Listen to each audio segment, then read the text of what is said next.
highlight the ingenuity of Liberians in and out of Liberia by sharing their successes, challenges, entrepreneur endeavors, and much more with the intent to inspire other upcoming changemakers. The 1847 show also promotes the Liberian culture by creating a space for individuals to learn the history of our nation, to find solutions to problems that affect our country today. For this and much more, stay tuned for All Things Liberian. We'll be right back after this short break.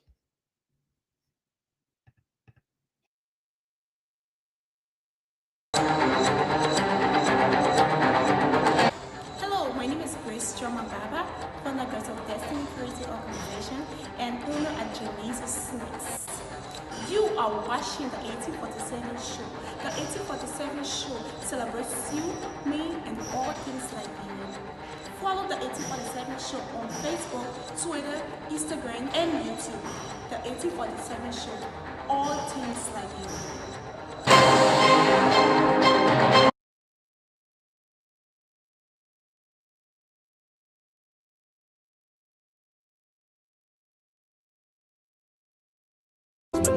Move on. I brought him out of innocent, automatic, but I know I got it when it comes to eating rap. But I'm an addict when I spit it, parts coming down. When I come outside, I get in everybody starting with the ones who did it. That I mean, the thing, nigga, bottom in the irony, you put it in the bottom, and you wanna be steady my flow. I'm petty, that won't let go. You more than 5 for your ring to rise, like it's in the.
Welcome back. You're watching the 1847 show, and this is a special interview with executive members of the soon-to-be-launched National Liberian Youth Association, or NLYA. Here with us today is the organization's president, Mr. Mark Jallayu, and vice president, Mr. Melvin Kamara. These individuals have committed to a journey of service by electing to represent Liberian youth across the globe. The NLYA's purpose is crystal clear. The institution aims to empower and support Liberians worldwide by advocating for policy changes that improve the well-being of Liberian youth while simultaneously promoting community services and civic engagements that benefit our motherland. Today's interview will delve into the ambitious efforts of the NLYA and learn how the organization plans to help rebuild a more promising future for Liberia. We'll welcome our guest now. Hello, Mr. President. Hey, Prince. How you doing, my man? I am good. And Mr. Vice President, how are you guys doing today? I'm doing pretty good. Awesome. So let's get right into the business, right? Who are you, we'll start with you, Mr. President. Who would you describe yourself as? I'm a Liberian first and foremost. I'm somebody who has always been passionate about Liberia. I remember I left Liberia when I was only 10 years old. And one of the things I did was peers through online libraries, looking through books to understand the country that I left, to understand what happened, why am I here? And as time went on, I got myself involved in student government and what else in high school or college. But as time went on, that passion kind of died down only because I felt like I didn't have the platform. I didn't have the space to advocate for Liberians at the level that I wanted to. But as time will tell, and as destiny will tell, I came across some amazing people by the name of David, Amel, Alfonso, some other great people, and my spirit just rekindled to do my own little part, to shape the next 10 years, the next 20, and so forth. So I went back to Liberia for the first time in 2021, and I told myself that going forward, I'm going to do my own little part. So that's who I am, Liberian through and through. Awesome. How about you, Mr. Kamara? Who are you? Well, I think I am a team member. That's what I can say to describe myself. But first and foremost, I am a Liberian, a very passionate person, um, a person who has been in the advocacy arena back home in Liberia. I've always seen myself to be a person taking a lead, driving initiatives to better the life of our comrades. And over the years, I've been privileged to work with a lot of young people and to implement some great projects. Coming to where I am today and being who I am today is because I hail from Liberia and I sat there to endure everything that many Liberians are enduring today, and I survived it with consistency and perseverance, with a very optimism that we young people have a brighter future. But with our effort in participating in making it better, we will prevail. Awesome, awesome, great. And thank you guys for accepting our invitation to, come on this platform and share the work that you guys are doing.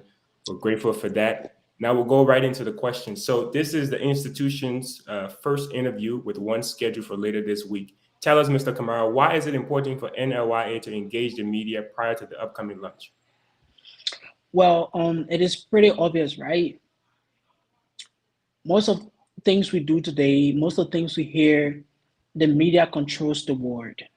Regardless what you're trying to establish, once you're trying to reach people, once you're trying to get to people, once you're trying to share information, one is publicity, it's the media, right? And how to get people united together is to share the message through the media.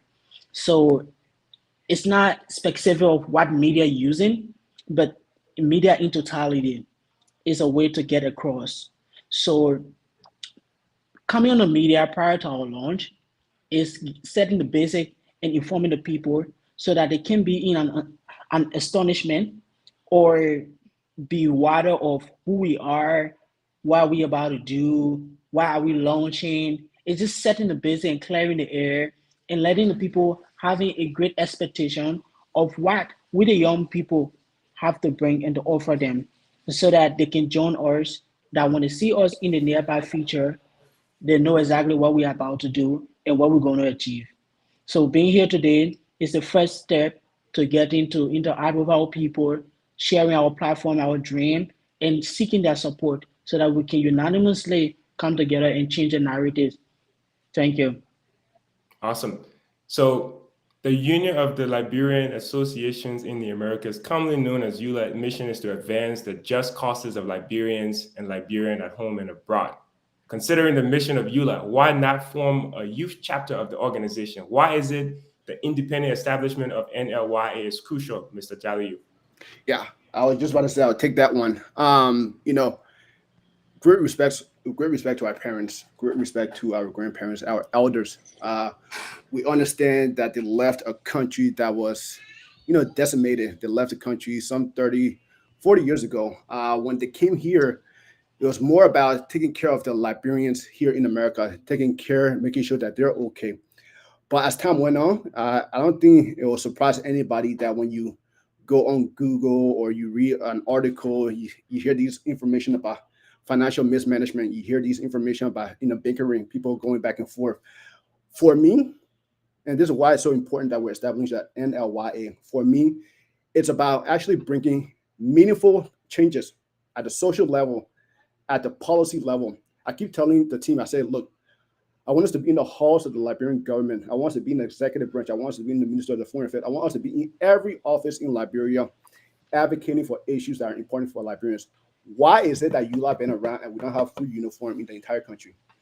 Why is it that ULA been around and the roads? I mean, it's not only them that will get the government to change the country, but I feel as though they haven't really done the things that we as Liberians need, the things that will actually benefit us. If you go online, we have sent billions of dollars back home, but why is it that our people remain enslaved to the cruelty of poverty? So this is something that we're trying to change.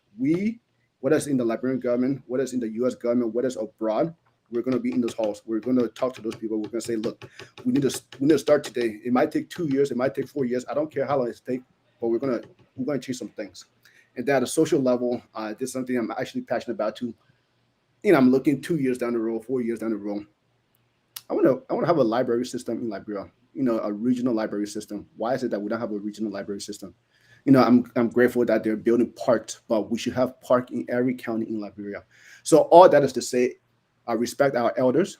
I respect what they have done, but I don't feel like they have done what this country needs, and I don't feel like they have done what the youth need them to do, and that's why we're coming.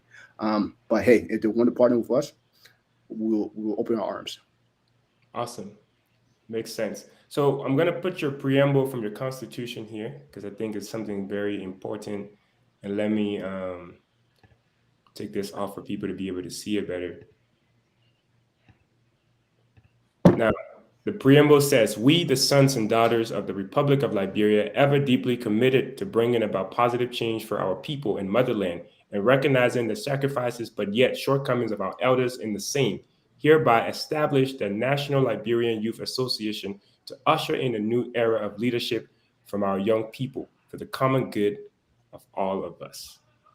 What a powerful statement. Speaks exactly to what you were saying, that we're recognizing our elders have done good, but it's about time that we step in as young people Yep. to do what we need to do for us as young people and as a country as a whole. So what emotions does that evoke hearing that preamble?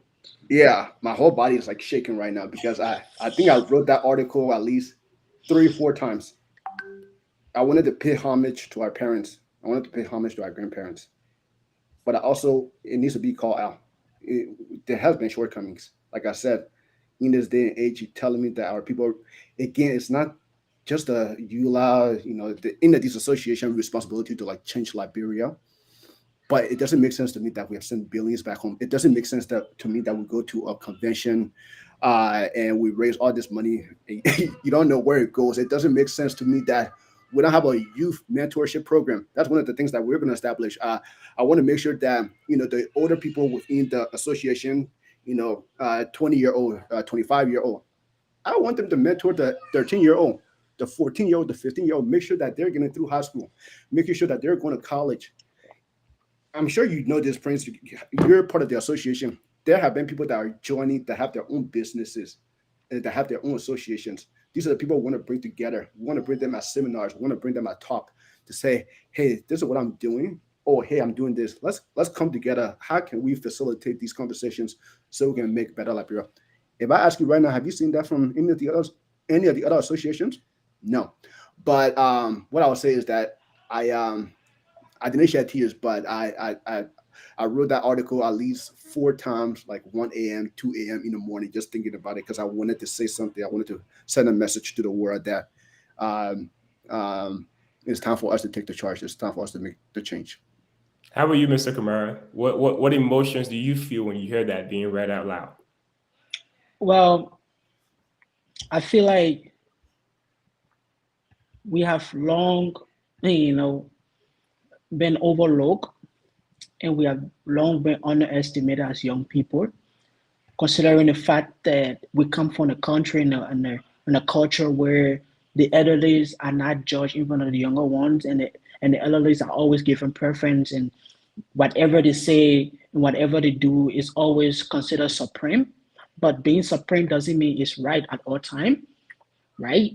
So we want to change that narratives, right? But while in the mix of changing the narrative, we want to be cognizant of the sacrifices and many contributions they've been making in society. So we want to recognize that, keep them in the system. Hey, even though we're coming up to work, we're not doing away with y'all. We're still going to work with y'all. We're acknowledging the fact that we are your children, but we want you to acknowledge that we are taking this on a different trajectory, right? So we don't want it to be like a norm that only particular people will do particular things. That is, you have to be 40, 50 years old before you do something, right? Or you have to go by the foundation that was laid back those days by generations ago. No, we want to change the narrative into a better one, and we want to take it to a far, far more better place. So, but we can't do this without collaborating with the elderlies because, these are the people who brought us to Earth. These are the people who were there. These are the people who invented all of these strategies. But away from that, we still got another energy that we can add on top of their energy to make something better. I understand. And Mike, you did mention it correctly. I am also a member of the institution as well. And one thing I like that drives me as well is the fact that you guys keep recognizing the work that has been done. Though it might not be sufficient, it's something that we need to recognize and be appreciative of, but also understand the work that needs to be done and take that stance. So I appreciate that from you guys. And one thing I want to talk about is the mission of NLYA, right? So the mission is to empower Liberian youth to make a better Liberia through community service, civic engagement, and policy advocacy. How does the institution plans to execute its twofold mission, the social policy side and the policy and the social side? Mr.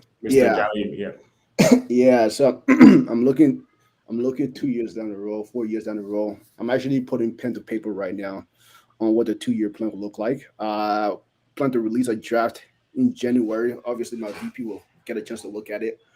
But how I'm imagining the NLYA is it's going to be broken into two departments. One department is the social. So these are things that we're going to undertake ourselves to like help better Liberia. I keep saying it. I want to take food to old people homes. I want to I want to clean the beaches of Liberia. I know Mel talked about it before. Other organizations are doing it, but I want to do mentorship programs. So the social department, that's what we're doing. The policy department, that's the one we're also going to be doing, but we're going to be in the branches of the Liberian government, in the halls of the Liberian. So from an advocacy perspective, I was in high school and I did this program called Metro Youth Advocates when I was living in Louisville, Kentucky. And one of the thing about the program was that it brought youth in the county, in the Jefferson County, to just come and talk about issues prominent in the city of Louisville. And one of the issues, the one I was on, was called homelessness and housing. My group and I got together, wrote some proposals, and then we give a presentation in front of the mayor and some other people. Those are the stuff we want to do. We want to establish a Monrovia youth advocate and expand it across the country. But we are going to put in place, I can't say all of them right now, just because it will come later on, but we're going to put in place policies, programs to advance the mission of this organization. Awesome, man. Awesome. Good stuff. So now, Section 12, Article 12, Section 1 of NLYA's Constitution talks about equity programs, events, and finance and other focus areas for the United States and Liberia headquarters. So Yeah. what would you say are the most notable responsibilities between Liberia and the United States headquarters? So I would say this. This is for Mr. Kamara, but you can add on to this when he's done. Okay, so basically, so before I dive in depth to your question, the NYLA is an organization comprised of a lot of people from across the world, right? That's to show equality. And so when I was participating on the United States Department of State's representing Liberia in the US on the US Department of State sponsor program, there was one thing I learned when I was in my 2 days in Washington before I head to Texas, and from the State Department, that there was a guy who told me like, because the diversity is the road to equality. So you cannot consider equality and downplay diversity. So if you look at how far we have come in recent times since the existence of the organization, we are able to bring across members and officials from diverse background, counties, districts, and different localities across the globe, right? To show our diversity has a road to equality. Now, our headquarters is to be based in the United States of America because it is the origin of this organization. Despite supposed it's about Liberia, why is it not going back to Liberia? But yet, we think that with the institution being based over here, one of its sole purposes will be able to solicit funds and strategize way forward a mechanism how we can support our home country and our home team back home in Liberia. So our purpose in the diaspora and the purpose in Liberia, Liberians will be the executing ones, guys, undertaking the projects, looking at things that we're supposed to do, participating in community service, going out there cleaning the beach. We're not coming cleaning America Beach. we're cleaning Liberian's beach, right? So we have to be in Liberia, right? But yet we need to stay up here because it's where the money is. It's where the funds are. We gotta solicit funds. We gotta love it. So we're gonna push here on the top, and our guys back home, I'm telling you for sure, they're gonna be the guys executing everything we tend to do. So we're not gonna look for money in America and spend it in America. Yeah. So the U.S. Headquarters is more of a strategic approach to accomplishing the vision, while the Liberian headquarters is the day-to-day execution Yeah. of the mission. And Mr. Jallayu, you can go ahead. Yeah, I love what he just said, and I want to give a shout out to Daniel and Eunice leading the NLYA Liberia branch. They're actually going to be hosting a meet and greet on Sunday. It just tells you how fast we're moving. We're just moving at a fast pace, trying to recognize those members who are fully committed to this organization and who want to do their own little part. But Mel is right. The U.S. headquarters is more strategic. The Liberia headquarters is more the executing body. So we're going to build that team out. We're gonna give them the resources, the funds they need to build that team out. But I also don't want to neglect the people in America. The equity part. The reason that section is in there is because we're not going to spend. I'd rather us spend 20,000 in Liberia than to spend 20,000 here. 20,000 Liberia will go a long way than 20,000 here. So when we talk about equity, is making sure that the resources we spend it in such a way that will have the most impact. That one thing I'll say is, again, I don't want to neglect the people here in America. Is there's going to be like mentorship program. We're going to mentor our young people. I personally love doing something like that. So we're going to mentor our young people. We're going to have those business symposium, bringing different people together like yourself. You got your own foundation, you got your own organization, bringing you and other people together to just exchange ideas.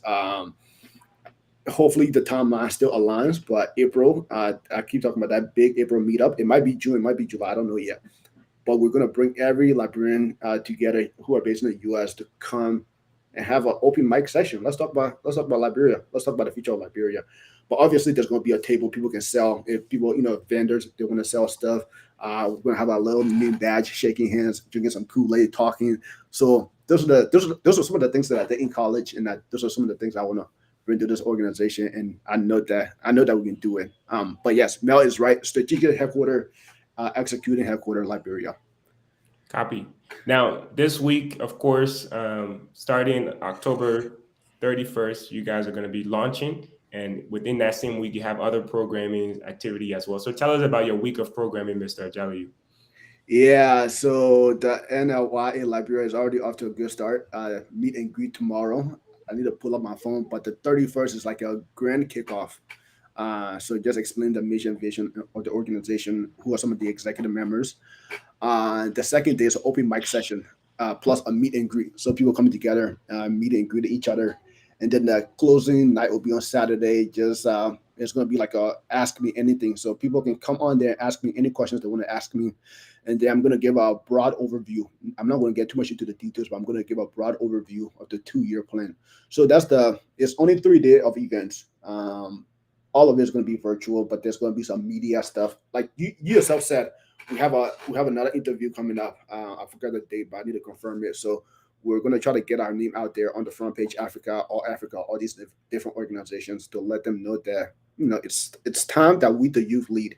So yeah. Awesome. Is there anything you would like to add to that? Emphasize, Mr. Kamara, about the week of programming. Why is it? What is it that you guys are looking forward to with that specifically? Well, we're not trying to go the normal way things has always been going, where you just come up and take 5-6 hours on a launching program and just keep people being bored and all that stuff.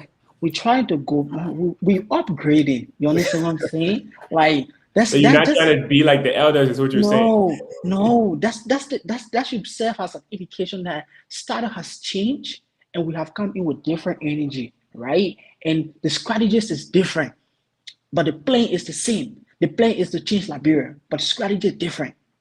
You know what I'm saying? And how we're going to go about it is going to be very, very much effective than it has ever been in Liberian history. So we're not going to bowl people up, like sit down 4 or 5 hours, right? We're going to give you a message that you can consume. A 5-hour message you can consume in 2 hours, right? That's how we're still trying to break it down in components. So the president just outrightly said everything that's going to go on.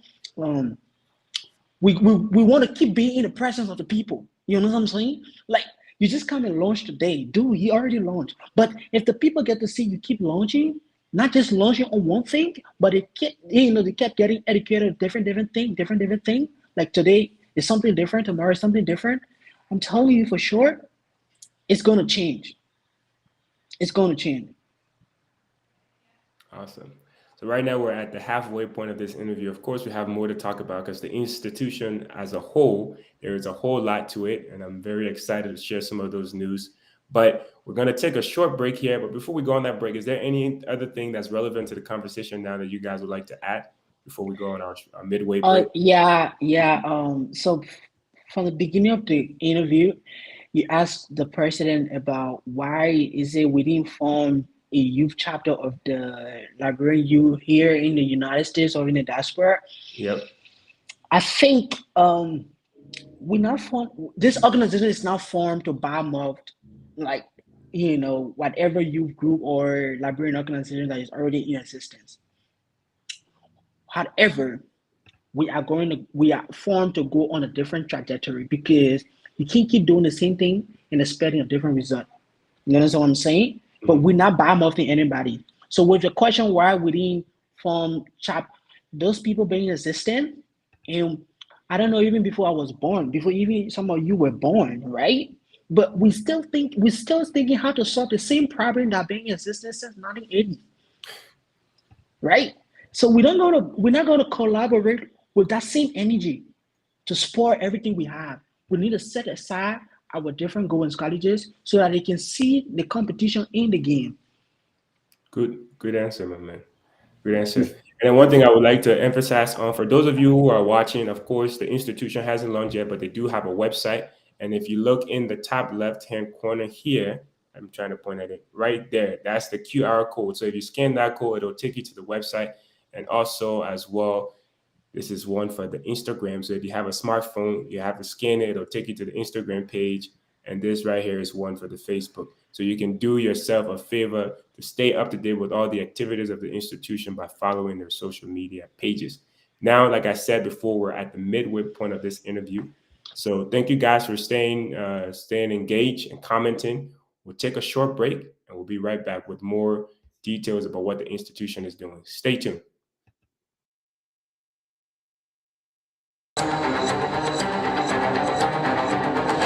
Hello, my name is Kamara from the Girls of Destiny Creative Organization and owner at Jallayu Snacks. You are watching the 1847 show. The 1847 show celebrates you, me, and all things Liberian. Follow the 1847 show on Facebook, Twitter, Instagram, and YouTube. The 1847 show, all things Liberian.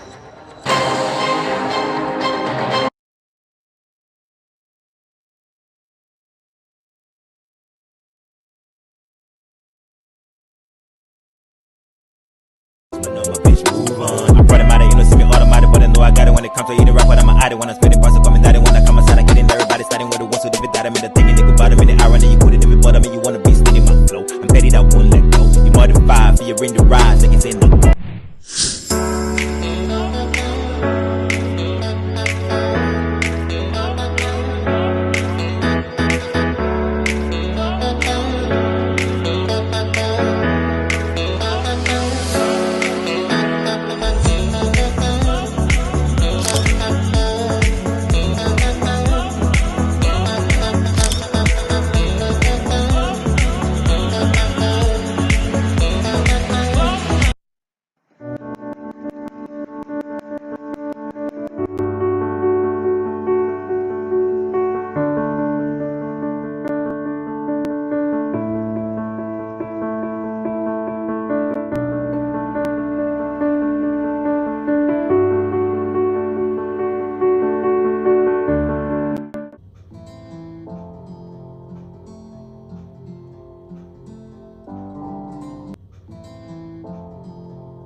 Welcome back. You're watching the 1847 show, and this is a special interview with the executive members of the soon-to-be-launched National Liberian Youth Association, or NLYA. Our guests today are the organization's president, Mr. Mark Jallayu, and vice president, Mr. Melvin Kamara. We'll go ahead and welcome our guests back. All right. How are you guys doing so far, my man? How was the interview so far? Pretty good. Awesome. Again, we're glad to have you on board.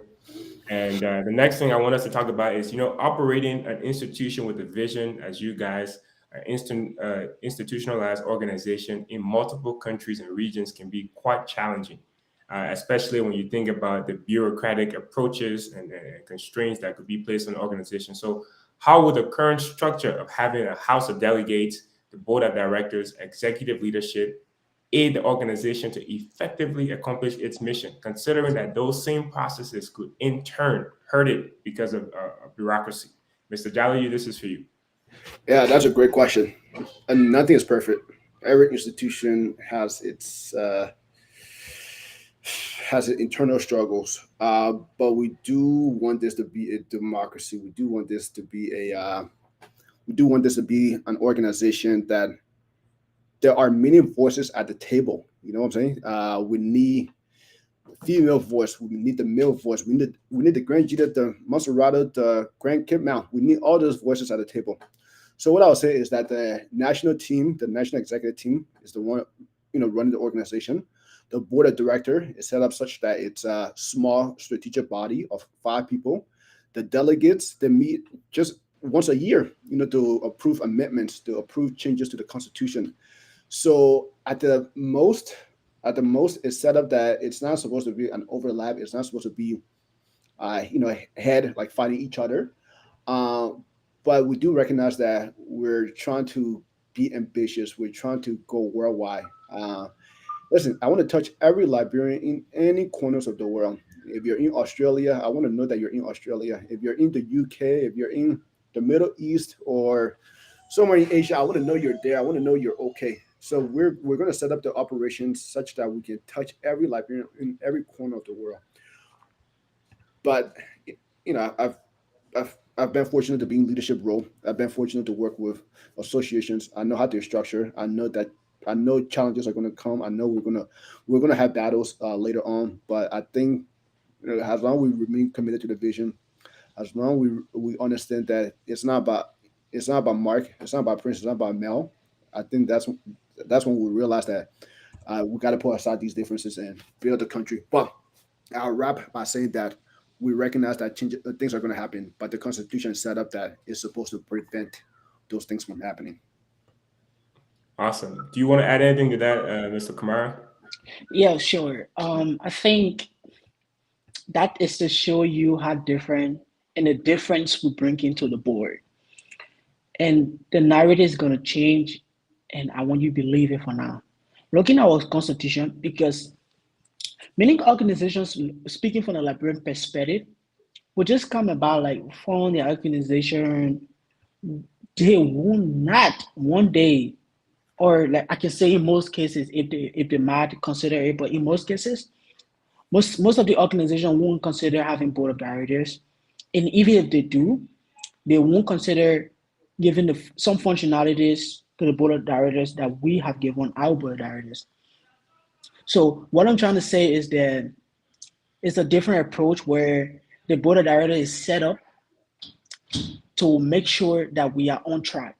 So we could say the president, vice president, everybody running affairs of the organization. That's pretty obvious, right? Yeah. But we need to stay transparent and very accountable for everything we say we're going to do. So we cannot stay accountable to ourselves. We cannot audit ourselves because there's nobody perfect. So what we try to do is say, you know what, gentlemen, we can't do this all alone, but we need to be professional in the game, right? So we got a board of directors. Those guys will be the check and balance, right? So even though we had a delegate or a delegation, but we had a board of directors. So these guys will kind of steer the transparency of this organization. If the president is found corrupt, the board of directors have decision to make. If the vice president is not functioning well, doing his position, the board of directors has something to say. If something is not going on, if something is featured, the board of directors has something to say. Yet, the board of directors is not appointed by the president. So you know that he or she, it's not under the influence or working under the influence of the president or the administration. You understand what I'm saying? So everything is going to be transparent. The board of directors will be led by the delegations.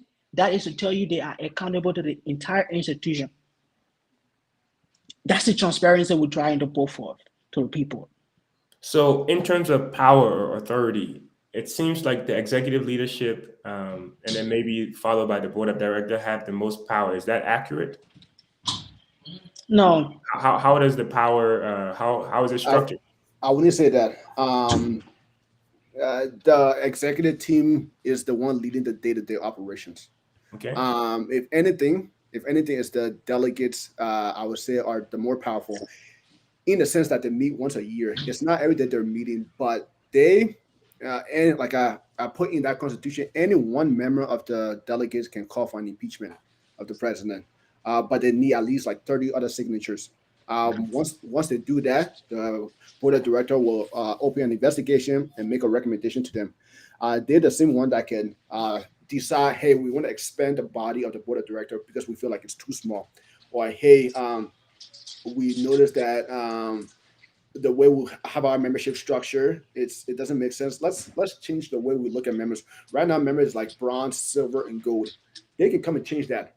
So I wouldn't say any one body is powerful, but what I would say is that the executive team runs the day-to-day affairs. The board of directors, like Mel just said, provides that accountability, that check and balance, provide that strategic overview. But the delegates, every year we meet in January. They're the one that making changes to the constitution, making changes to the association as a whole. So I would say it's even across the board, but I will give greater respect to the delegates because it represents every county in Liberia. Right. Awesome. Good answer. You definitely need check and balances in an institution as well to avoid any one body from becoming too powerful to kind of derail the institution from accomplishing its mission. So the next thing I want to talk about, and this question is for you specifically, Mr. Kamara. So for the re-election of the vice president, there's a $500 non-refundable fee that you will have to pay. So I know you're a working man, so that might not be a problem for you at the moment. But 2 years from now, when you have to get re-elected, or other people are trying to get elected into that position, how much of a challenge do you think that is, and why did the institution put that into place? Well, I think the money is not to generate the money. Somebody say, okay, they just put the price tag, right, to generate the money. But I would say, quite honestly, generating the money is not the goal. But the personality, examining the personality is the goal. The person who's going to pay the money. Because I know anybody can just come and say they want to pay the 500, but it takes different character to say, this is what I'm going to invest in. Is it significant for me? Is it a goal I can achieve? How can I work? Mind you, that even though you are elected to the position, you can still be taken out of the position, depends on the delegation. So whether you pay 500 or not. So it's a conscious that even though you're paying 500, it's not a free ride for you, right?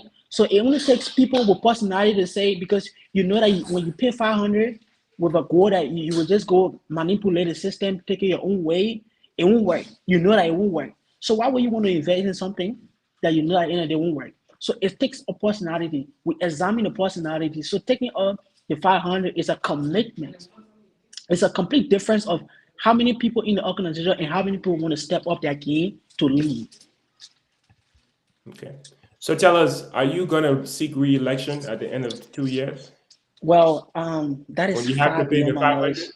That is far beyond my knowledge right now. But if time be and I'm to act in the position, who am I? You know, I mean, we are called to serve, and so when the time of service is given us, we should act in accordance. We should not hold it with pride, but we should hold it with honor. You understand what I'm saying? So Yes, when the time is necessary to say, "Oh man, you gotta go," I am available to go. But I'm a person who believes in empowering other people. So in most of everything you kind of see what I do and people I have a conversation with, you kind of see like I want to put people's opinion first. So you might be surprised to see like, oh, Melvin, I'm giving up my vice presidency to somebody I see that can bring more energy than I do when my term is over. Awesome. Makes sense, my man. So, Mr. Jallayu, you're currently the president, and the term of election is for the seat is 2 years, but you can be reelected for another 2 years for a total of 4 years.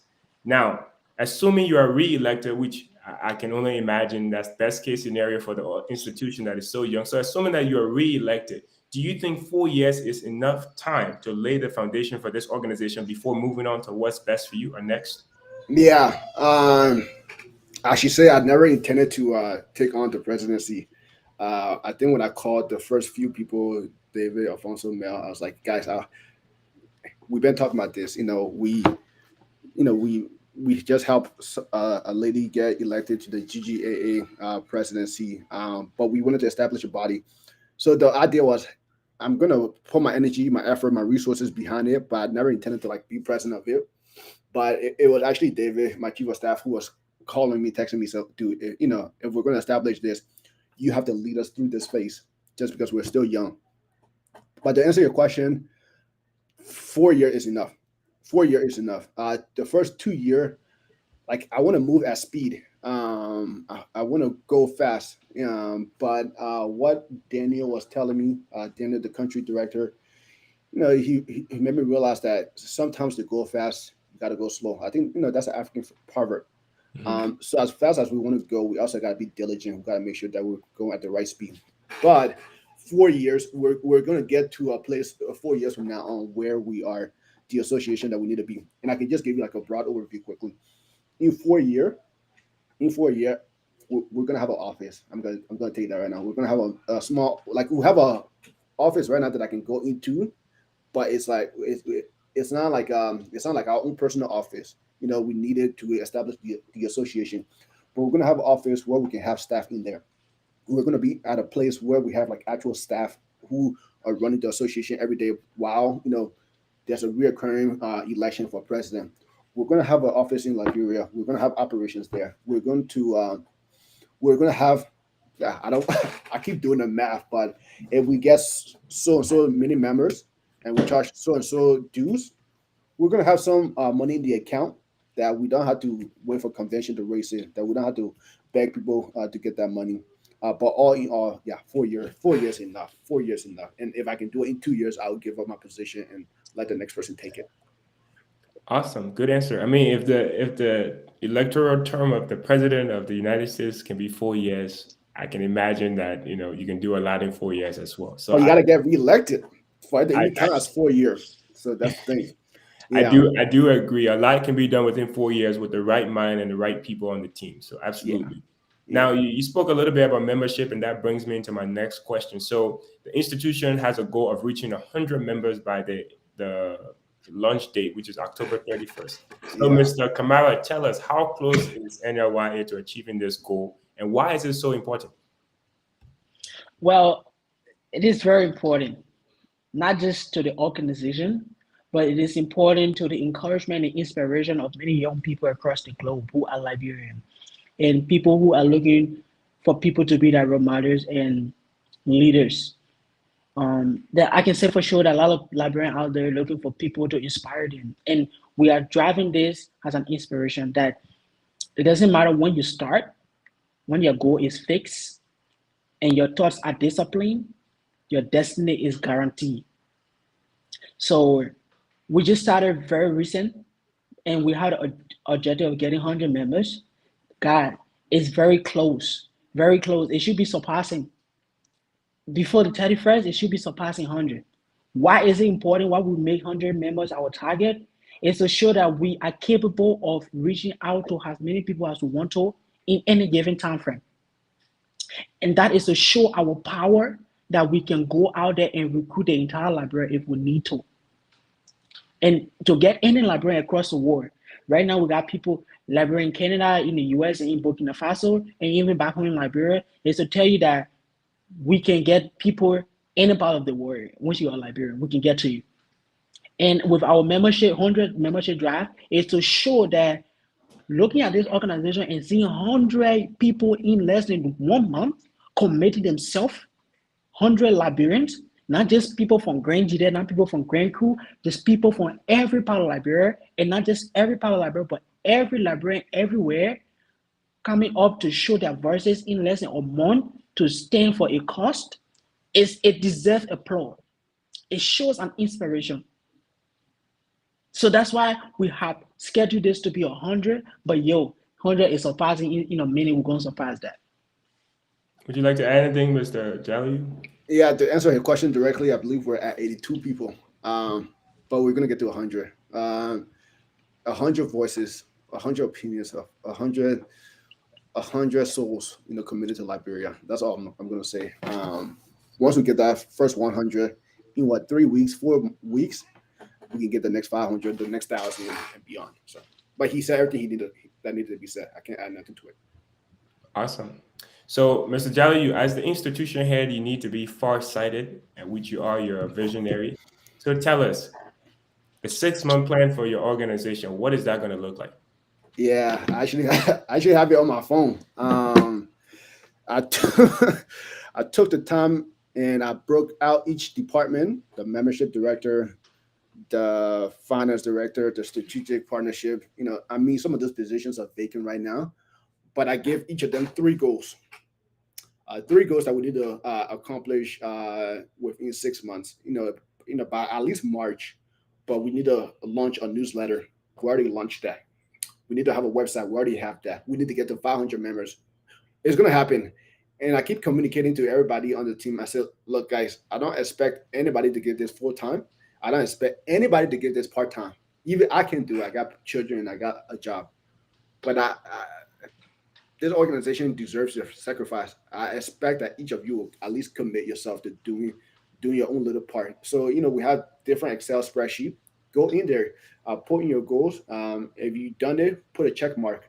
But to answer your question, we do have a 6-month plan layout. It's going to be shared publicly, so I can't speak too much to it right now. But each department has 3 goals that they need to accomplish, and I'm confident that we'll accomplish at least 90% of it. Now, is that 6 months plan instituted just because you're still in the formulation stage, or is it something that's going to be reoccurring after it's accomplished and there's going to be another 6-month plan? No, so the 6-month plan is supposed to be the post-launch plan. It's supposed to be something that will carry us until that formal 2-year plan comes out. So like I said, I'm going to have a draft of it in January, but it's going to be presented. It's going to be presented at our big April meetup. So that 2-year plan will serve as the roadmap for where we're going the next 2 years. But within that 2-year plan, we're still going to break out. We're going to break it out into like 6 months, 6 months, 6 months. But for now, it is supposed to give us at least some clarity and direction in where we're trying to go in the next, in the next 2 years, in the next 6 months rather. Okay. Does that answer your question? Yes, absolutely. As much as you can, obviously, because there's some things at this time can be sensitive, so I understand that. So, Mr. Kamara, is there anything? Nothing sensitive. I can share all of it with you. I just don't want to have my phone in my face, but I can share all the details with you. Yes, sir. Yeah. So like my president already said it all, but somebody will be like, like sometimes if you say something, it's obvious that certain people understand a certain way and certain people don't. But that's fine. But we will keep trying to make sure everybody try to get what we're trying to say. Somebody's be water right now. Why you have to set a 6-month plan before coming with a 2-year plan before coming blah blah blah years? That's the difference with pushing, because we don't just want to come and say something, and that is not even achievable in 5 months. We say we're going to achieve it in 3 months. We're going to break our plans down to make sure that, guys, even though this is what I want to do in 2 years, but we know that when we get this done first, this can get done faster. So we're going to bring it down. We achieve this in 6 months. We achieve this in 4 months. We say, okay, God, this is our success. This is why we have come. Okay, can we go this trajectory? Can we move this far? What are resources we need? Do we need more people to come in? That's how we're going to work alone. We're not just going to come in and say, all right, ladies and gentlemen, we'll build 3 parking libraries in 2 years. It is our plan. Even George Weah couldn't do it in 6 years, right? He Exactly. couldn't do it in a minute. Exactly. It is our optimism. But We don't want to create an expectation where, and we look like we're not ready for business. But that's the same thing I've been going on since 1980, but we're coming with a new trend. So we don't want to follow the same energy. Right. And one thing I like about the plan and the idea is two things, right? It shows that one, you guys are farsighted as the executive leadership, and then it also shows that you're also realistic. You set realistic goals because talking 2 years from now, but without a 6-month plan, how are you going to achieve that 2-year plan, right? So you got to be specific. You got to have measurable goals, and that's what the plan helps you fulfill. So that is very important. Do you want to add something, Mark, before we move on to the? Awesome. We get. Awesome. So the next thing I want to talk about is the recruitment of your members, specifically on your international team, if you will, the headquarters in America. So you have a lot of brilliant individuals that you've been able to bring together. Do you want to talk about how easy or challenging that recruitment process has been for you, Mr. President? So we have Rebecca, David, great person. Met her through Mel, who's going to lead that department. We're already almost at 100. We're going to get to 100. We're going to get to 500. We have an international director. His mandate is to bring on people in different parts of the world. He's in Burkina Faso, so he needs to find every Liberian in Burkina Faso. He needs to find every Liberian in Guinea-Bissau, Sierra Leone. And then we have the country director and the deputy country director. So they're also going to get members, that they're going to trickle that information up to Rebecca, who's going to send that information over to Melvin and I. So we have a pretty established process. I did tell Rebecca, hey, I know 500 may seem like a lofty goal. Let's see if we can add like an assistant membership director. So we put that out there in the post, in the WhatsApp post that you're in, and I think we got.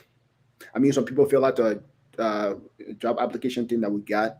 I'm sure somebody may have already reached out to her, but we're going to get an assistant membership director that can help Rebecca, run that department. But all in all, Rebecca is our main person for recruitment. That's her department. She's going to add somebody there. We got Ola, who is in Burkina Faso. He's going to get members from Burkina Faso. He's going to get members from around the world. And he's a pretty committed person.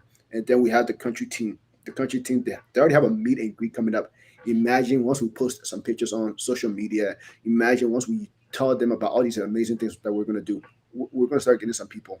And Mel knows them very well. Those are people who have done things in their past life. And I'm confident that they're going to help us get to 500 members and beyond. Awesome. I guess most of what I was asking about, some of the talent you guys have been able to help. How did you acquire those people through your network? Some of those people, I just called them. Like one of the guys, he has his own school. That guy, we haven't spoken since 2019. I just called him out of nowhere. He was like, "Who is this?" And I said, "Hey, it's me." He didn't recognize me. We set up a call. I explained the vision, the mission. He's in there. There's another Liberian. He and I were supposed to be speaking very soon. He has his own organization. Like he got a farming program going on. He got some amazing things going on. Once we get on the phone, I'm gonna sell him the idea, get him in. So for me, I'm like relationship with the relationship. I call you, I tell you what this is about, I get you in. Some of the other people in there is more about who knows who. But to answer your question, I'm using the old approach. Just call people and explain to them what we're trying to do. Get personal, right? Get personal, man. Sell the vision, my man. And one thing I always see that is common with people who do things genuinely is the way you tell your story, the passion that is told with that story. And it's so evident that when you are being convinced about something, about whatever it is, you can tell someone's passion. And that is really what convicts an individual to commit to whatever they're being asked of. But thanks for sharing that for sure. Melvin, did you want to add something to that? Well, nothing much to be added. What I was trying to buttress on was how we kind of get those guys right. It's not like more of being personal, but it is the genesis stage, the beginning stage, right? So you need to work with people who can help you reach a certain level, who can drive you through. So It entails people you trust, people you have worked with, people you have witnessed, right? People that you can get on board right now to get the work done with together.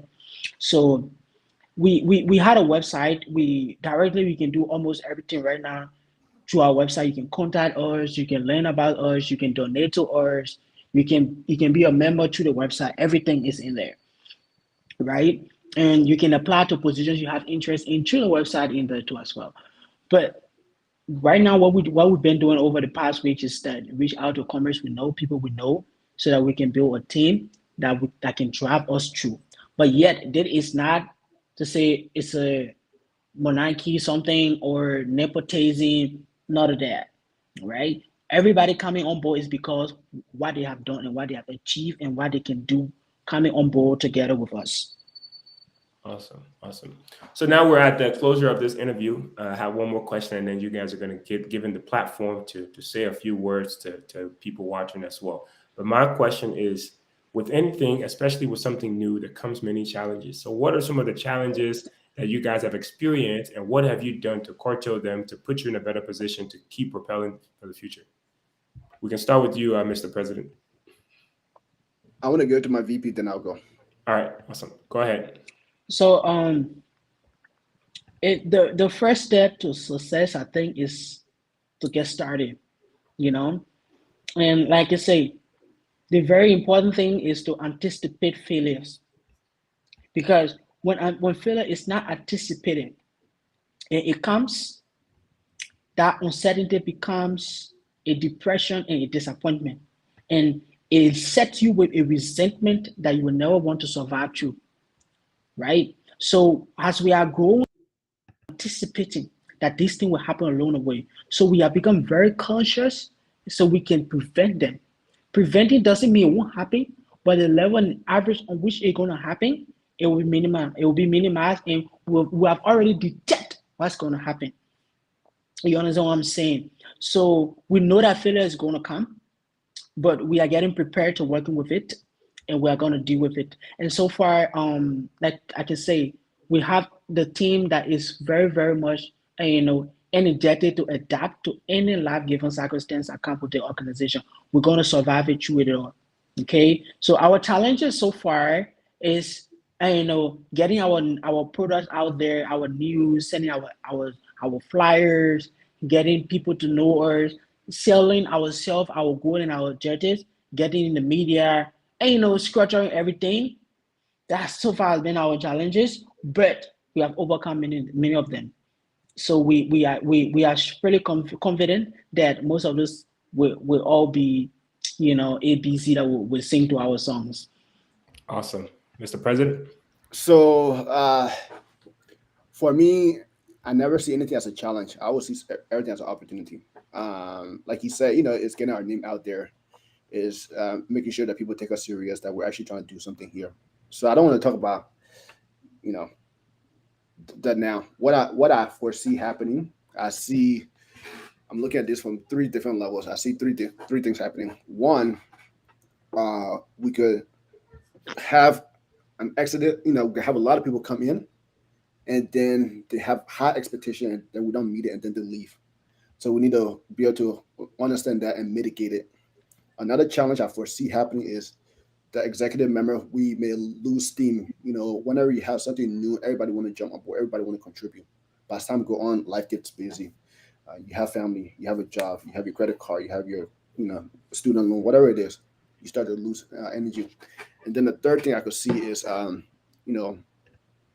different, just people in general or other associations, like, who are these kids? What is the NLYA? They're going to try to call us, and why don't you guys be an umbrella of us? Let's work together, this and that. So I'll say this. For the people who are going to come in and have expectation, we understand that you're going to have expectation. You got to give us time. We're going to put in programs. We're going to put in place events that are going to serve people. We're working on that, and I'm going to push the team. We're going to get that established. For the executive members, I'll keep communicating it to them. I don't expect full-time. I don't expect part-time. But you got to show effort. You got to show that you care about this as much as I do. If I could do this with a million other things going on, and I think I told you about this, Prince, if this is something that will God forbid, if this is something that will take me to my grave, let me do it because it's about my country. I want to build Liberia, so I will do everything I can. But I expect the executive members to give their best energy. And Mel has been doing a great job. Everybody else has been doing a great job. On the other side, we could have different people trying to get in our ears, different people trying to like influence the direction of the organization. Um, I expect people will try to call me, but I'll redirect them to the association. I'm not. I may be the voice of the association, but I'm not. I'm not. I'm not the. I don't want to be the voice of it. The voice is the association. So you have questions for me, you have concerns, anything that we're doing, send it to the association, and we're going to address them. So that's what I foresee happening. People have expectation that we're not meeting it. Executive members losing steam and outside forces trying to influence us. I understand. I like how you answer the question, and part of the reason I brought that up is just, with anything, there's going to come challenges, and if you're able to foresee some of those challenges, and like Mr. Kamara said, you can best prepare for it, and you do not resent, what happens at the time, that it happened. So it's good that you guys are already tracking some of those things. So when it comes, it's just going to be a matter of, doubling up and keep pushing for the future for sure. But now that was my last question. I do want to give you guys the opportunity. We'll close with the president, of course, with the last words. But Melvin, want to give you first the opportunity to just whoever is watching, a word of encouragement for them. What do you have to say, and what has committed you to this vision of NLYA? Okay, so what has committed me so far is the team I'm into. Working with Mark, working with Davey, and working with Rebecca, working with Olad and Afonso down there, Unix, everybody that's in the team, right, has got me committed. Because you see the energy and you feel like what you want to see happening is already kicking up. So you want to stay and get a result, right? So they have me committed. And like I can always say, working with Mark has been one of the best things, and I've experienced so far, because what you're gonna see from Mark is the next day he's coming up with an idea, and the next day he's coming up with a problem that he's identified, and the next day he's coming up with a solution. And Mark has always been a vision bearer, right? Mark has always been a vision bearer. Mark has always been a person who sees things and act on it. Like, it's not like, okay, you will see the thing, oh man, what we can do about it? But he's always coming up with a solution. So if you are in that energy, if you are in that cycle, you always feel pushed to keep going, to keep going. I don't want to talk, everybody has their own schedule. Mark is busy, I'm busy. Oh, but yet, if I see Mark doing something, I'll be like, nah, I can't let him be doing all that thing alone. Sometimes he'll be like, man, I know. I'll be like, President Lee, I got it. You understand what I'm saying? So these are things that got me committed to the team. To see the thing is so energetic and is willing to push the push, it drives me crazy. And what I can say finally is that wherever you are watching from, this is not a scam. This is not 419. This is not where you will kind of hear blah, blah, blah, and things that have been perambulating since 1847. We have come with a new face, and we have come with a different strategy. But yet, we cannot complete it without your support. We need you, even not just for you to fill a membership form and be getting our newsletter. Keep following us. We need that support. We need it. We are not asking you more if that's the only thing you can support us with. We need it. We appreciate it. Stay tuned with us. Don't let the criticism go away. Oh, that I've seen people, they will soon be, no. We are ready to withstand those energy, but we don't want to see it coming. So we encouraging everybody to be as collaborative as they can so that we can push to the cause of the Liberian people, because for long they have been subjected to abject poverty, and we don't want to see them remain downtrodden. Thank you. Thank you, sir. And Mr. President, your last remarks. I almost shed tears when Mel was talking. I really appreciate those remarks. I really, really appreciate it, and I really appreciate you. You're right. Sometimes, like, Mel, do you need me to help you with this? He's like, no, just leave it. I got it. Because I want us to keep moving, and I really appreciate his commitment. But this message is for Liberian youth. This message is for every Liberian out there. I just want you to sit down for a moment and think about Liberia. Think about its history. Think about the fact that we've been around since what 1847, and just think about where we are today. Look at Ivory Coast. Look at Ghana. Look at every other country in the world. Look at yourself and just look at the condition of our people and ask yourself: Is this what I want for my country? Is this what I want for the next 20 years to look like? Is this the society I want my children to be raised in? And I just want you to just sit down and reflect. Just imagine all the things we have been through and ask yourself, do I sit on the sideline and not do my part? Do I ask or hand out for people in America and not do my part? Do I engage in gossip, in criticism, and not do my part? And Prince, the thing that really admires me about you is, he said, if there's an opportunity to serve my country, I want to do it. That's what would make you join. That's the mindset that we want every Liberian to have. So for every Liberian out there, whether you're in Australia, you're in the hinterlands, you're in Monrovia, whether you're in school, whether you're in the public sector or the private sector, and know that change is coming. It's not change that will happen tomorrow. It's not change that's going to happen in the next 2 years. But it takes one person to create a ripple effect. And I truly believe in the energy and spirit of Liberian people. I went back to Liberia in 2021, and before I went there, I used to hear that Liberian are this, Liberian are that. I saw in every Liberian. Thank you, Alfred in Norway. We're going to reach out to you to make sure that Mel, we should reach out to Alfred to get them in Yeah. there. But when I went back to Liberia in 2021, I was of this mindset. Oh, Liberian like this. No, in every youth, in every baby, in every mother, in every dad, I saw an entrepreneur. I saw somebody trying to do their best in the midst of a struggling society. And the NLYA is going to be broken into two departments, and we're gonna do our part. We're gonna help shape the next 2 years, the next 4 and beyond. So I'm excited for the team that we have. I'm excited for what we're gonna do, and I know we're gonna do amazing things. So Prince, thank you so much for having us on the show. Looking forward to working with you in other regards, and I just know that look at this guy. Mel is 20 years, and look, he's already taking on a leadership role, ready to make a change. So we're gonna do something. So Prince, I really appreciate it, and every Liberian, it will visit our website www.nlyainc.org. Sign up the membership form, sign up for our memo, stay in the loop, and let's take charge. Let's build the future together. So thank you. Awesome. Thank you, guys. And again, Thank you. just as much, I appreciate you guys coming out here and committing to do this. And it's been great. And I myself look forward to working with the institution to put into place whatever we need for the betterment of our country. So again, thanks you guys. Thanks to you for accepting our interview.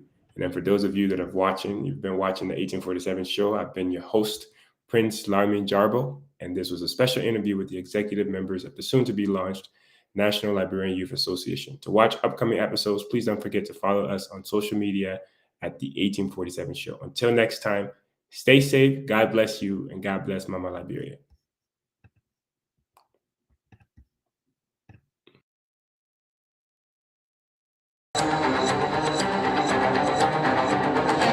Hello, my name is Baba, founder of Destiny Creative Organization and owner at Jallayu Snacks. You are watching the 1847 show. The 1847 show celebrates you, me, and all things Liberian. Follow the 1847 show on Facebook, Twitter, Instagram, and YouTube. The 1847 show, all things Liberian.